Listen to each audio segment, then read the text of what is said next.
Attribute. আমরা এখন attribute সম্পর্কে জানবো।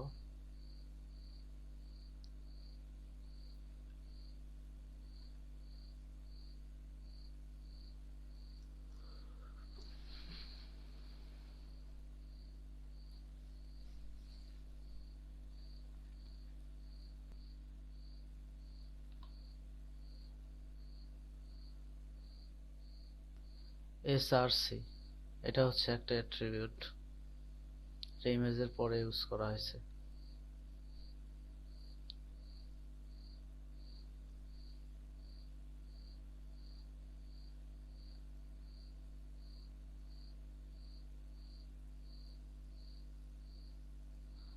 এখানে একটা ইম্পর্টেন্ট জিনিস আছে, ল্যান অ্যাট্রিবিউট।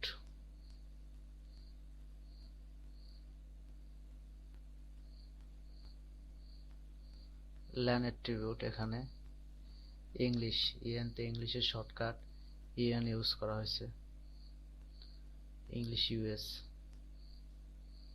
তা আমরা বুঝি।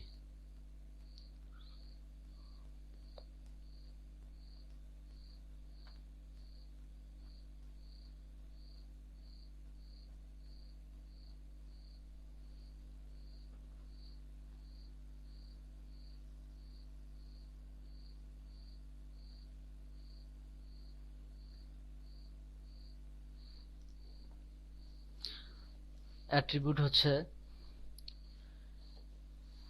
এইচআরইএফ, এটা হচ্ছে যে অ্যাঙ্কর ট্যাগের অ্যাট্রিবিউট। হাইট আমরা তাহলে যে শিখছি, ল্যান্ড, স্টাইল, টাইটেল, এগুলো লাগে না আর। তারপরে heading, heading 1, heading 2, heading 3, heading 4, heading 5, heading 6। আমরা এই 6টা হেডিং এর ব্যবহার দেখেছি এর আগে।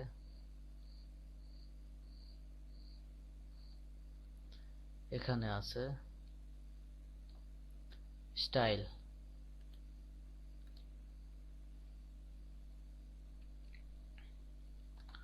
আমরা একটু স্টাইল করে আসি আমাদের।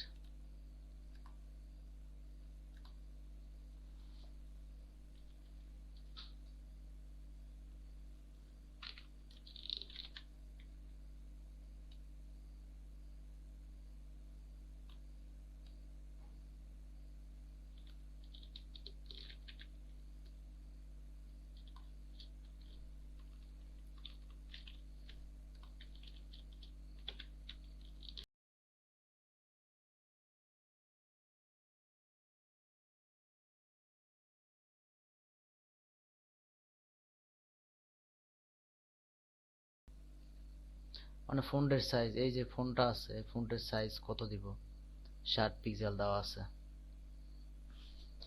আমি আর বেশি কিছু শিখাবো না, আস্তে আস্তে সব শিখাবো। সেভ করে দিলাম, এখন রিলোড দেই। ফন্টের সাইজ হচ্ছে 60 পিক্সেল হয়ে গেছে। আমরা এখানে ইচ্ছে মতো দিতে পারি 100 পিক্সেল, তাহলে 100 পিক্সেল হয়ে যাবে।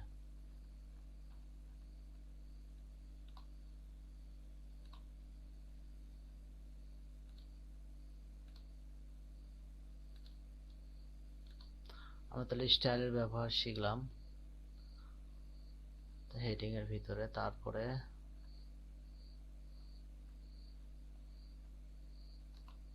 আমরা HTML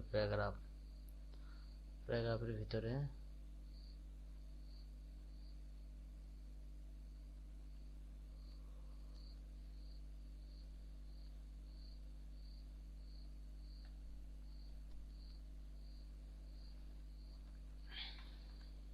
নাই, কিছু নাই তেমন।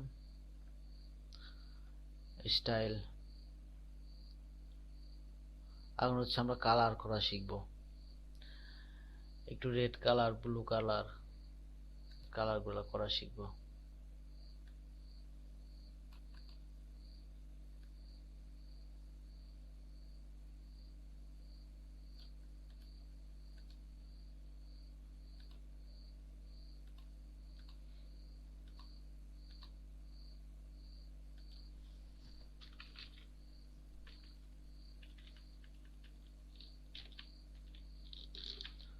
সেভ করে দিলাম। এখানে কি হয়েছে, প্রথমে পি ট্যাগ নেওয়া হয়েছে, পি ট্যাগের ভিতরে সেম স্টাইল নেওয়া হয়েছে, তারপরে এখানে কালার ইউজ করা হয়েছে, ডবল কোটেশন দেওয়া হয়েছে, ডবল কোটেশনের ভিতরে কালার, তারপরে কালার, এখানে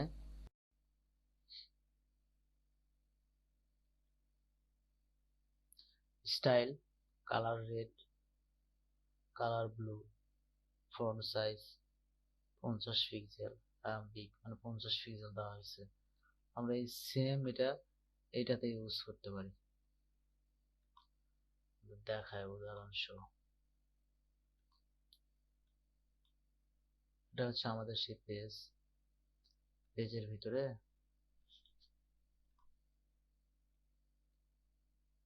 আমি হচ্ছে যে 100 পিক্সেল, এটা কমে 50 পিক্সেল, কন্ট্রোল এস, এইটাই শিখাইতেছে। আমি যেটা আছে সেটা মনে করেন ইন্ট্রো মাই সেলফ, এটা 50 পিক্সেল দিলাম, ফন্ট সাইজ, তারপরে কালার ব্লু। এখন হচ্ছে যে পি ট্যাগের ভিতরে স্টাইল দিয়ে একটা স্টাইল নিলাম, স্টাইলের ভিতরে ডবল কোটেশন নেওয়ার পরে কালার দিই,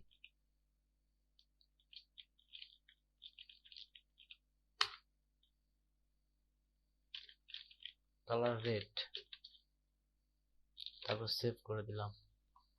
এখন দেখবো সব রেড হয়ে গেছে।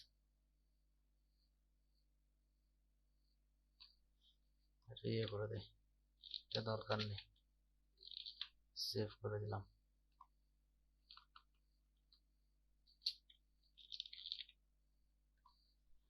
সব রেড হয়ে গেছে। আমি যদি এখানে ব্লু লিখি,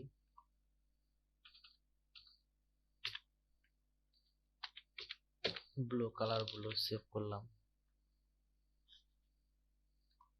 ব্লু হয়ে গেছে। এবং যেই কালারটা দিব এখানে সেই কালারই হবে, ORANG, অরেঞ্জ যদি দেই তাহলে এখানে অরেঞ্জ কালার। আমরা এইভাবে স্টাইল করতে পারি।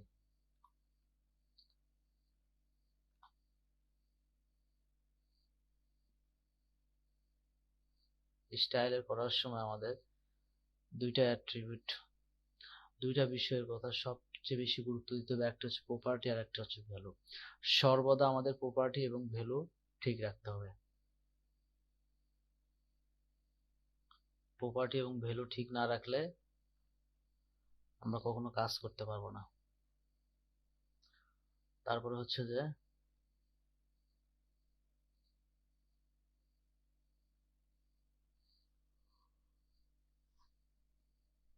আমার ব্যাকগ্রাউন্ড কালার দেখবো এখন, CSS,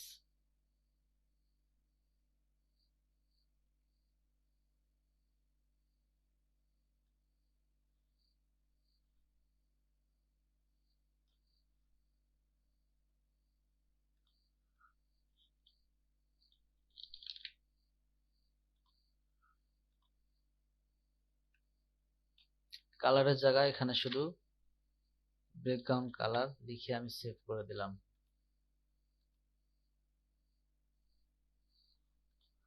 ব্যাকগ্রাউন্ডে অরেঞ্জ চলে আসছে। আমি যদি অরেঞ্জ আসছে, এখন আমি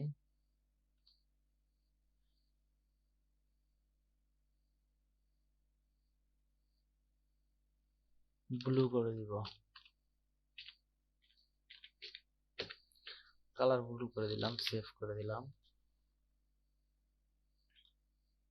ব্লু আসছে।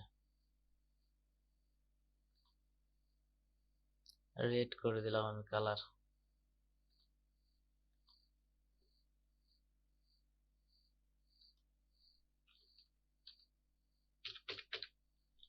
সেভ করে দিলাম,